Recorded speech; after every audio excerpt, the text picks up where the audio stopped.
Dear friends, this story is incredibly fascinating.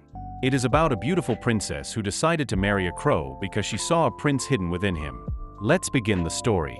Once upon a time, amidst lush green forests and misty mountains, there was a kingdom where a prince named Rohan lived.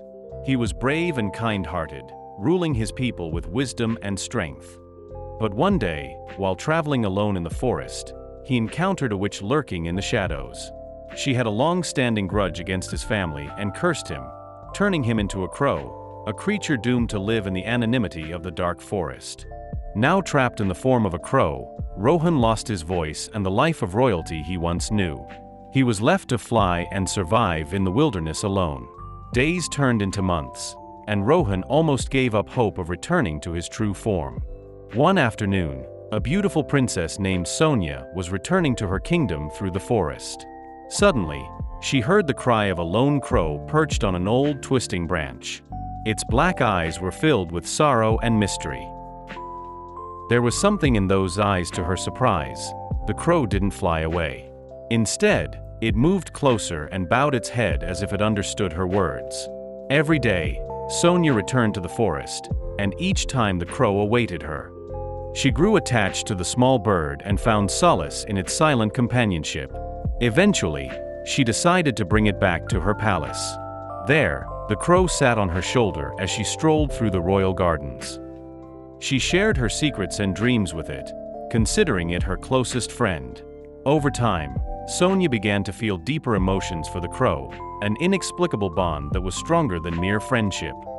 She started wondering if a curse had trapped the crow in this form, but she could not find a way to break it. One evening, she confessed her love to the crow, saying, "I don't know what magical power has taken you away, but it feels as though my heart belongs to you, my dear friend." She even expressed her desire to marry it, no matter its form. Her father, the king, was shocked to hear this. "You are a princess. How can you marry a crow?" he exclaimed. But Sonia, resolute in her love, defied him. That very night, under the soft moonlight, she kissed the crow gently on its beak, sealing her love with a tender touch. In that moment, a gust of wind swirled around them, and an ancient magical glow emanated from the crow's feathers. Before her eyes, the crow began to transform. Feathers turned to skin, and its dark eyes became the bright human eyes of Prince Rohan. Now, standing before her was a man in his royal attire, as if memories of the past had returned. "Thank you, my dearest Sonia," he said, his voice filled with love and gratitude. "Your love has broken the curse, and I am free once more." Overjoyed, they embraced each other, and the king, seeing the restored prince and their true love, gave them his blessing. Rohan and Sonia were married in a grand ceremony, and their love story became one told for generations, a tale of a princess. A tale of a princess who looked beyond feathers and curses and loved the prince within, even when he was trapped in the form of a crow. If you enjoyed this story, don't forget to like and subscribe to the channel. Take care.